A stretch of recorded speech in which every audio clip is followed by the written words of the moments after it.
जिसने नदियों को दहशत में डाल दिया है, क्योंकि जीवन दायिनी गंगा में शव तैर रहे हैं। इन लाशों ने आसपास के शहरों में दहशत मचा दी है।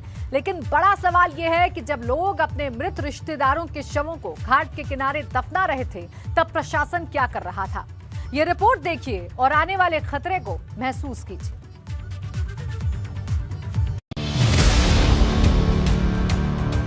किसी एक रेती टाइप में खुल गई थी, तो उसी में लोगों ने गाड़ा था। 70-80 लाश। गंगा में पानी आ जाने से वो डेड बॉडी खुल गई। नदियों का जलस्तर बढ़ा, गंगा में लाशों का हुजूम लगा।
अब जाकर के थम रहा है, लेकिन उस वक्त जिन लोगों की मृत्यु हुई उनके परिजनों ने उन्हें अंतिम संस्कार अगर नहीं कर पाए तो उन्हें घाटों के किनारे दफना दिया। हम इस वक्त मौजूद हैं उन्नाव के बक्सर घाट में।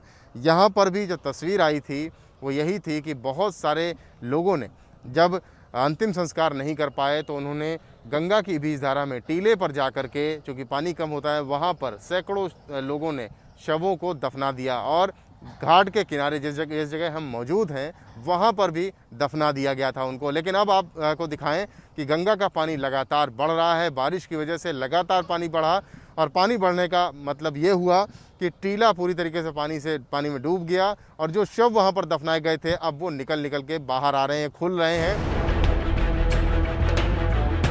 गंगा में बहती इन लाशों को लेकर आसपास के शहरों में दहशत फैल गई है। बहते हुए शवों को देखने के लिए घाटों पर लोगों का हुजूम लगा हुआ है। गंगा जहां से बह रही है, अपने साथ शवों को ला रही है। फतेहपुर में 6 शव मिले। ये यहाँ पे गाड़ने की जगह नहीं मिली, तो छोटी सी एक रेती टाइप में खुल गई थी, तो उसी में लोगों ने गाड़ा था, जो कि बहुत थोड़े गंगा के बीच में, जो बहुत थोड़ी जगह खोद के, मतलब वही बस 2 फुट में खोद के गाड़ दिया था। तो और वो मतलब वही लाशें निकल रही 65-70-80 लाश रही होंगी लगभग आइडिया। मैं परसों देखा था, बाहर गई थी, लाइन लगी थी 10-12 मिट्टी की। हाँ। क्या देखा था आपने? मिट्टी जा रही भाई। शव गंगा में तैर रहे थे? नहीं, मैं वहीं से चला रहा था, मैं दूर से देख। गंगा में बॉडी तैर रही थी? हाँ, बाहर जा रही थी। लेकिन अब डर इस बात का है, जब बरसातों में नदियों का जलस्तर अपने चरम पर होगा तब घाट के किनारे दफन किए गए शव भी गंगा में बहने लगेंगे और फिर इससे भी ज्यादा भयावह मंजर होगा।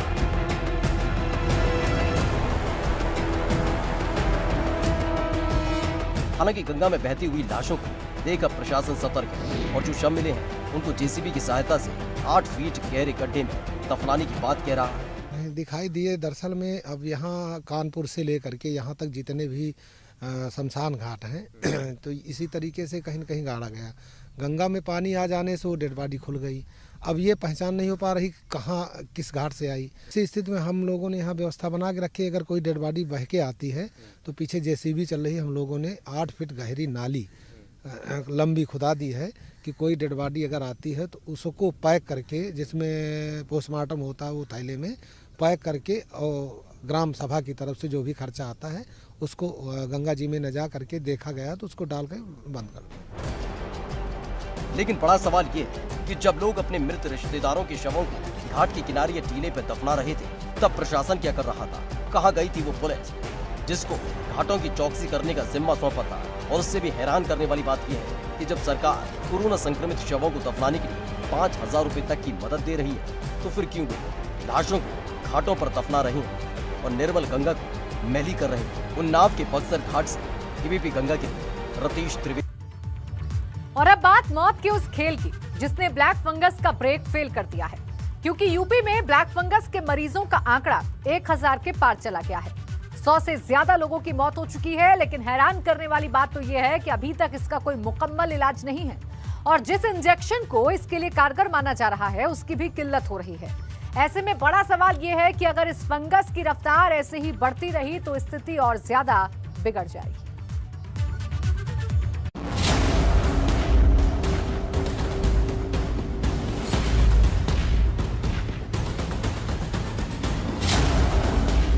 काले फंगस का साया यूपी के 33 जिलों में खतरा मंडराया। आंकड़ा 1000 के पार, तेजी से बढ़ी मौत की रफ्तार।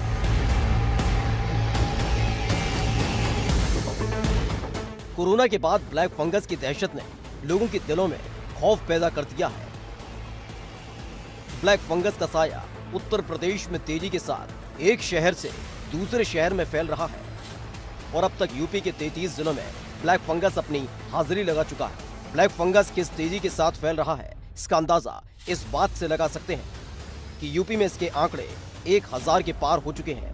54 लोगों की आंखें निकालनी पड़ी हैं, जबकि इससे 112 लोगों की मौत हो चुकी है। देश में ब्लैक फंगस के मामले तेजी से बढ़ते जा रहे हैं। अब तक प्रदेश में 1000 से ज्यादा ब्लैक फंगस के मामले सामने आ चुके हैं। इसमें सबसे ज्यादा 300 से ऊपर मामले तो सिर्फ राजधानी लखनऊ में है। इसके अलावा वाराणसी, मेरठ, नोएडा समेत तमाम ऐसे जिले हैं जहां पर ब्लैक फंगस इस समय तेजी से कहर बरपा रहा है। दावों के विपरीत हकीकत यह है कि अब तक इसका मुकम्मल इलाज ठीक से शुरू नहीं हो सका है। बड़े शहरों में तो तत्काल इलाज मिल भी रहा है, लेकिन छोटे शहरों से मरीजों को सिर्फ रेफर किया जा रहा है। जब तक वो हायर सेंटर पहुंच रहे हैं तब तक हालात बिगड़ चुके होते हैं। ब्लैक फंगस के मामले बढ़ने के साथ ही अब इसके इलाज को लेकर समस्या भी बढ़ती जा रही है। इसकी बड़ी वजह है ब्लैक फंगस के इलाज में इस्तेमाल होने वाला वैक्सीन की कमी बरकरार है।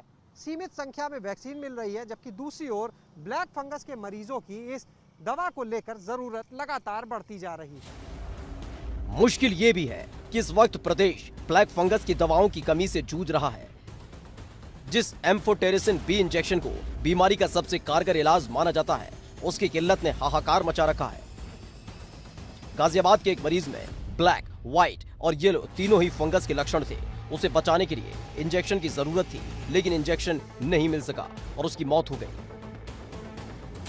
वो एडवोकेट थे पेशे से, उनको येलो फंगस था। येलो फंगस जिस दिन उसको डिटेक्ट हुआ था तो मैंने प्रेडिक्ट किया था कि येलो फंगस वाइट और ब्लैक फंगस से ज़्यादा खतरनाक होता है। वही मेरे सामने आया है, जो मैंने देखी है रिपोर्ट्स। उसको सेप्टिसीमिया हुआ है, उसको न्यूट्रोपीनिया हुआ है और उसके बाद उसके हार्ट पे असर हुआ है और उसको हार्ट अटैक हुआ है। शाहजहांपुर में ब्लैक फंगस के 5 मरीज मिले थे, लेकिन जब तक वो रेफर होकर बड़े शहर पहुंचते 2 मरीजों की बीच में ही मौत हो गई। इस तरह पीलीभीत में 3 ही मरीज मिले, लेकिन उनमें से भी एक को बचाया नहीं जा सका। मुरादाबाद में 17 मरीज मिले, सबकी आंखें निकालनी पड़ी। वाराणसी में 19 की मौत हो गई, जबकि 14 की आंखें निकालनी पड़ी। ये आंकड़े फंगस की भयावहता की गवाही दे रहे हैं। कोरोना के बाद अब ब्लैक फंगस किस तरह कहर बरपा रहा है, इसका अंदाजा इससे लगाया जा सकता है कि प्रदेश में 1000 से ज्यादा मामले सामने आए, उनमें से 110 से ऊपर लोग अब तक अपनी जान इस फंगस की वजह से गंवा चुके हैं। इतना ही नहीं, 50 से ज्यादा ऐसे लोग भी हैं जिनकी इस ब्लैक फंगस के इलाज के दौरान आंख भी निकालनी पड़ी है। ब्लैक फंगस की बढ़ती रफ्तार को देख अब लखनऊ एसजीपीजीआई को ब्लैक फंगस के इलाज का नोडल सेंटर बनाया गया है। यहाँ 13 डॉक्टर्स की टीम तैनात की गई, जो प्रदेश के दूसरे सेंटर्स के डॉक्टर से तालमेल बिठाकर इसके मरीजों का इलाज करने में मदद कर रही हैं। वहीं सरकार ने इलाज के लिए जरूरी इंजेक्शन एम्फोटेरिसिन बी और 2 अन्य टैबलेट की कमी न होने देने के आदेश दिए हैं। हालांकि दवाओं की उपलब्धता जांचने की कोई व्यवस्था नहीं है। वहीं सब के बीच ब्लैक फंगस पर कई चौंकाने वाले खुलासे हुए। स्टेरॉइड से नहीं होता ब्लैक फंगस। ज्यादा जिंक की टेबलेट और भाप है खतरनाक।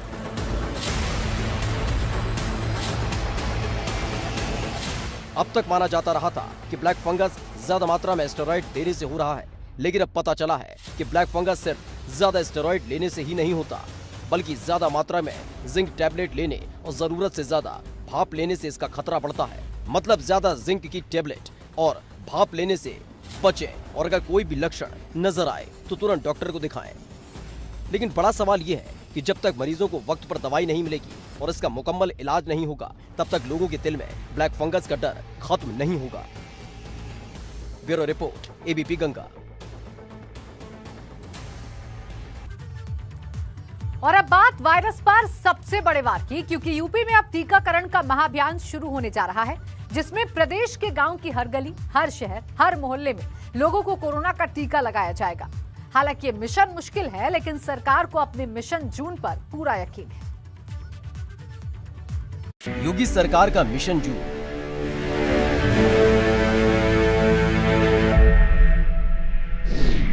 यूपी में टीकाकरण का महाअभियान।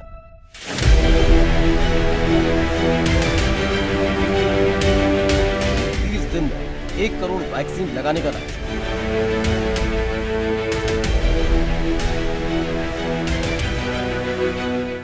उत्तर प्रदेश को महामारी से बचाने के लिए योगी सरकार 1 जून से सूबे के सभी 75 जिलों में टीके का महाअभियान शुरू करने जा रही है। अब यूपी के हर जिले में 18+ के लोगों को वैक्सीन लगाई जाएगी, क्योंकि अभी इस एज ग्रुप को सिर्फ 23 जिलों में ही वैक्सीन लगाई जा रही थी। योगी सरकार ने मिशन जून के तहत वैक्सीन की 1 करोड़ डोज लगाने का लक्ष्य तय किया है।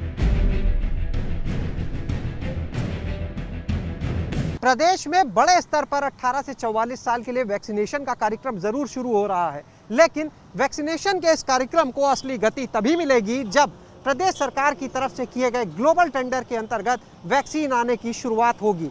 फिलहाल कोवैक्सीन और कोविशील्ड की जिन 50-50 लाख डोज के लिए प्रदेश सरकार की तरफ से ऑर्डर दिए गए थे, उसी में से वैक्सीन आ रही है और उसी आधार पर प्रदेश के 75 जिलों में कुछ लोगों को अभी इस वैक्सीन के कार्यक्रम से लाभान्वित किया जाएगा। सरकार की योजना यूपी के सभी गांव, गली, मोहल्लों से लेकर शहर तक वैक्सीनेशन करने की है। अभी तक यूपी में 1 करोड़ 76 लाख डोज लग चुकी है। अब प्रदेश सरकार की तैयारी जून के अंत तक इस ग्राफ को 3 करोड़ के पार ले जाने की है। वहीं गरीब तबके से जुड़े हुए लोगों को अलग से कोविड-19 का टीका लगवाया जाएगा। इस मिशन में दूध विक्रेता, सब्जी विक्रेता, ऑटो, टेम्पो, रिक्शा चालक, ठेले, खोमचे और रेहड़ी पटरी वालों के टीकाकरण पर विशेष जोर दिया जाएगा।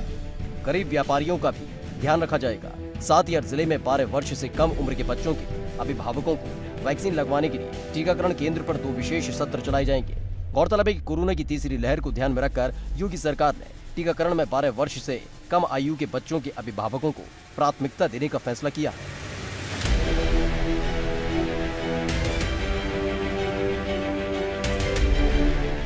लेकिन सरकार के सामने मुश्किल भी कम नहीं है कि वैक्सीनेशन की कमी किसी से छिपी नहीं है। यूपी की आबादी के हिसाब से ज्यादा वैक्सीन चाहिए। प्रदेश में 1 जून से 18 से 44 साल के लोगों का बड़े स्तर पर कोविड वैक्सीनेशन शुरू होगा। इसको लेकर प्रदेश भर में जगह जगह कैंप बनाए गए हैं और उसमें भी अलग अलग प्राथमिकताएं तय की गई हैं, जैसे कर्मचारियों के लिए, 12 साल तक के बच्चों के अभिभावकों के लिए, शिक्षकों के लिए, पत्रकारों के लिए, इन सब के लिए अलग से केंद्र निर्धारित किए गए हैं और साफ निर्देश दिए गए हैं कि इन सभी लोगों को इस वैक्सीनेशन कार्यक्रम के दौरान प्राथमिकता दी जाएगी। क्योंकि अब तक यूपी के सिर्फ 23 जिलों में वैक्सीनेशन हो रहा था, लेकिन अब सभी 75 जिलों में होना है। हालांकि सरकार ने इसके लिए कम आबादी वाले जिलों में कम से कम 1000 टीके प्रतिदिन लगाने का टारगेट सेट किया है। लेकिन एक सच ये भी है कि अब तक तमाम चुनौतियों के बावजूद यूपी सरकार ने रिकॉर्ड तोड़ वैक्सीनेशन किया। उसे भरोसा है कि वो इस बार फिर अपने लक्ष्य को हासिल कर लेगी। लेकिन सवाल लोगों में वैक्सीनेशन की जागरूकता का भी है। ऐसी कई तस्वीरें सामने आई जहां लोग वैक्सीन को भूत समझकर भाग रहे हैं।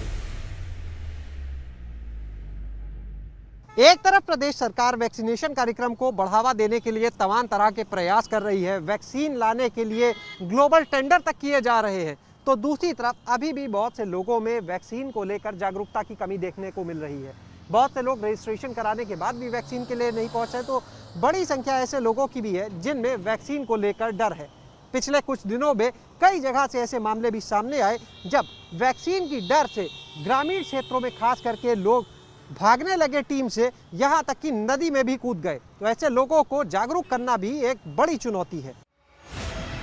वहीं इसके साथ ही लापरवाह सिस्टम को भी दुरुस्त करना होगा, क्योंकि राजधानी लखनऊ के झलकारी बाई महिला चिकित्सालय में वैक्सीनेशन को लेकर बड़ी लापरवाही सामने आई, जहां एक महिला को वैक्सीन की पहली डोज लगाने के बाद उसकी पोर्टल पर ऑनलाइन एंट्री ही नहीं की गई। जब वो महिला दूसरी डोज लेने पहुंची तो वहां उसका रिकॉर्ड ही नहीं मिला। मैंने फर्स्ट डोज 4 तारीख को करवाई थी, मैंने यही करवाया था और 4 तारीख को मेरा फर्स्ट डोज था और उन्होंने कोई अपडेट नहीं किया। तो हमने अपने फ़ोन पे मतलब वेट भी किया, लेकिन कोई अपडेट आया नहीं। इससे पहले सिद्धार्थनगर में कई लोगों को पहली डोज कोविशील्ड और दूसरी डोज कोवैक्सीन की लगा दी गई। ऐसे में सरकार को इस लापरवाही पर भी रोक लगानी होगी।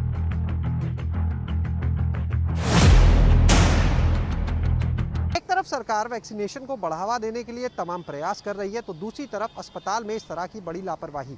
महिला को वैक्सीन की पहली डोज लगाई गई, लेकिन उसकी कहीं पर ऑनलाइन एंट्री ही नहीं की गई।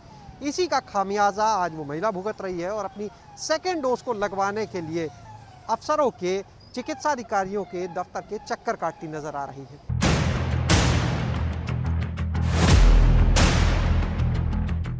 वहीं वैक्सीन की कमी के बीच बीएचयू के वैज्ञानिकों ने बड़ा दावा किया, जिसके मुताबिक एक बार कोरोना से संक्रमित हो चुके लोगों को वैक्सीन की एक डोज ही पर्याप्त है, क्योंकि ऐसे लोगों में वैक्सीन की पहली खुराक 10 दिन के अंदर पर्याप्त एंटीबॉडी बना देती है, जबकि जो कोरोना संक्रमित नहीं हुए उनमें वैक्सीन लगने के बाद एंटीबॉडी बनने में 3 से 4 हफ्ते का समय लगता है। वैज्ञानिकों ने प्रधानमंत्री नरेंद्र मोदी को पत्र लिखकर इसका सुझाव भी दिया है।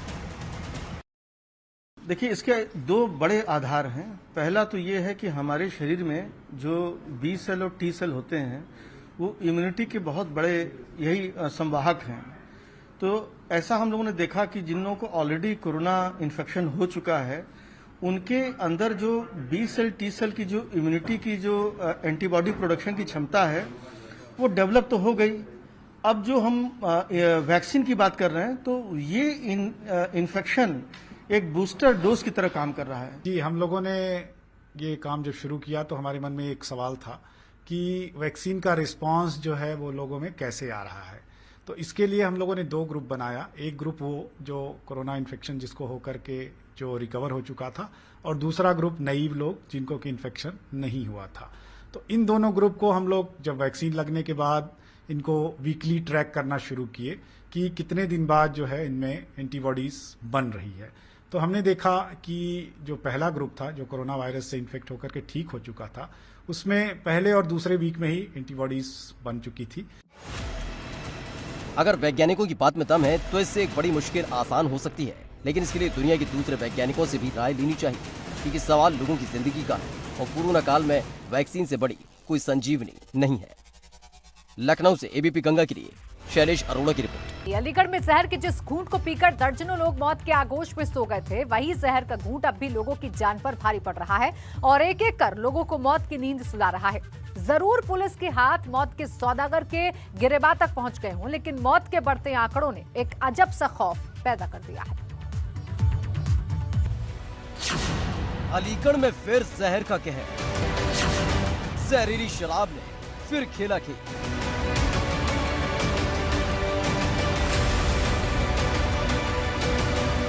अलीगढ़ में जहरीली शराब से हाहाकार मचा है। मातमी शोर दिलों को चीर रहे हैं। गांव के गांव मातम में डूबे हैं, लेकिन जहरीली शराब का कहर अभी रुका नहीं है। देहात कोतवाली के लोधा, खैर, टप्पल, जवां, पिसावा में मौत के बाद अब जहरीली शराब ने नया अड्डा चुना है। इस बार निशाने पर वारसी और महुआ थाना क्षेत्र आ चुके हैं। यहाँ के अलग अलग गांव में अब तक 6 लोगों की मौत हो चुकी है, जबकि धनीपुर गांव के आधा दर्जन से ज्यादा लोग जहरीली शराब की वजह से अस्पताल की दहलीज पर पहुंच चुके हैं। इसमें शराब पीने से 3 लोगों की मौत हुई है, बाकी 3-4 लोग अस्पताल में भिजवा दिए गए हैं। कारण क्या रहा है? कारण हुआ इन्होंने शराब खरीदी है, कहीं से पी है। जब 3-4 दिन से हल्ला हो रहा था या मौत हो रही है, उनको पीनी नहीं चाहिए थी। इनकी मौत शराब पीने से हुई। जहरीली शराब? हाँ। कब लाए थे? ये हैगा शाम को हैगा यहाँ हम जा रहे थे किसी प्रोग्राम में का, तो हमको मालूम पड़ा कि हमारा छोटा बेटा है एड़ रहा है और वो कर रहा है, तो इसको फिर हॉस्पिटल ले गए। 70 से ज्यादा लोग गंवा चुके हैं जान। नए इलाकों में कदम बढ़ा रही है मौत। जहरीली शराब से मौत के बढ़ते मामलों की वजह से सरकारी महकमों में हड़कंप मचा हुआ है। नए इलाकों में जहरीली शराब के असर ने कई सवाल खड़े कर दिए। एसडीएम समेत प्रशासनिक अधिकारियों ने इलाकों में कार्रवाई शुरू कर दी। देखिए, हम लोगों के एक सूचना मिली थी कि ताला नगरी में एक वरदान इंक एंड सॉल्वेंट फैक्ट्री है जिसमें इथाइल अल्कोहल रखा हुआ है अनधिकृत रूप से। तो हम लोगों ने एक्साइज की टीम के साथ अभी यहाँ छापा मारा है और यहाँ लगभग 200 से 250 ग्राम ड्रम इथाइल अल्कोहल और भी अल्कोहल से मिले जुले जो केमिकल्स हैं वो पाए गए हैं। इनके लाइसेंस के बारे में इनसे पूछा जा रहा है। इनका कारण हम सैनिटाइजर बनाते थे और आयुर्वेद से मेरा लाइसेंस है। अभी सभी संबंधित अधिकारियों को हम लोगों ने यहाँ बुलाया है और अगर ये गलत पाए जाएंगे तो इनके खिलाफ FIR दर्ज होगी और कार्रवाई करेंगे। जहां एक तरफ अलीगढ़ के नए इलाकों में जहरीली शराब का कहर देखने को मिल रहा है, वहीं जहर का कारोबार करने वालों के खिलाफ पुलिस ने ताबड़तोड़ कार्रवाई करते हुए 17 लोगों को गिरफ्तार किया, जिसमें से एक 25,000 का इनामी विपिन यादव भी शामिल है। इसके अलावा बड़ी तादाद में कच्ची शराब भी बरामद की गई।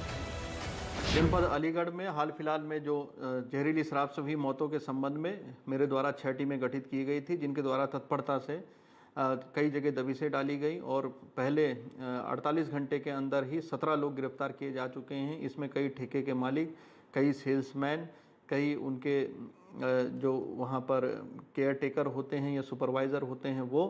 इसके अलावा जो मेन मास्टरमाइंड है इनमें से एक अनिल चौधरी और एक अन्य व्यक्ति विपिन यादव, जिसके ऊपर 50,000 रुपये का इनाम रखा गया था, इन सभी को गिरफ्तार कर लिया गया है। अलीगढ़ कांड के बाद पूरे प्रदेश में एक बार फिर अवैध शराब के खिलाफ मोर्चा खोल दिया गया। देवरिया में मंत्री जयप्रकाश निषाद के गांव में पुलिस ने छापेमारी की, जहां से बड़ी तादाद में शराब बरामद हुई। जानकारी के मुताबिक यहां से शराब बिहार के लिए सप्लाई की जाती थी। अवैध शराब के खिलाफ चलाए जा रहे अभियान में मथुरा पुलिस ने वाहन चेकिंग के दौरान एक ट्रक से 490 पेटी शराब बरामद की है। मौके से 2 तस्करों को भी गिरफ्तार किया है। पकड़ी गई शराब की कीमत करीब 25 लाख रुपए बताई जा रही है। आज सुबह थाना कोशी कला क्षेत्रांतर्गत चौकी कोटवन के निकट चेकिंग के दौरान एक ट्रक में 490 पेटी हरियाणा मार्ग का शराब बरामद हुई है। इस प्रकरण में चालक सहित 2 लोगों को गिरफ्तार किया गया है। इनके अन्य साथियों की तलाश की जा रही है, जिनके द्वारा यह अवैध कृत्य किया गया है और इनका साथ दिया गया है।